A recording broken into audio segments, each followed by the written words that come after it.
Силен земјотрес ја потресе централна и јужна Италија утринава по 7:30 часот. Според податоците на Европскиот сеизмолошки центар, потресот е со магнитуда од 6,6 степени по Рихтер, додека од Италијанскиот национален институт за геофизика и вулканологија јавуваат за интензитет од 6,1.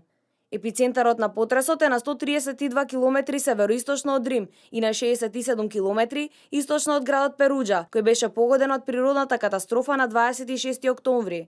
Длабочината на земјотресот е на 10 км, а потресот е почувствуван и во главниот град Рим и во Неапол, како и во некои соседни земји меѓу кои Хрватска и Словенија. Следеле неколку силни секундарни потреси, засега се најмалку 8 на број, а интензитетот им варира од 3,5 до 4,8 степени по Рихтер, покажуваат податоците на Европскиот сеизмолошки центар. Италијанската цивилна заштита врши проверки на погодените региони. Во градот Норча во провинцијата Перуџа, пожарникари евакуираа калуѓерки од црквата Свети Бенедикт. Познатото здание е силно погодено од земјотресот. На 26 октомври Италија беше погодена од два потреси од 5,4 и 5,6 степени според Рихтеровата скала, кои беа почувствувани во централните делови на Апенините, во регионите на градовите Перуџа и Мачерата, проследено со голем број потреси кои достигнуваа и до 5 степени според Рихтеровата скала. За сега нема загинати во инцидентот, но неколку села во областа беа целосно уништени. Во Норча, црквата Сан Салваторе се урна пред очите на десетици луѓе од малото италијанско градче. Сизмичката активност во централна Италија не е прекината од 24 август годинава, кога земјотрес го зеде животот на речиси 300 италијанци и нанесе бројни материјални штети.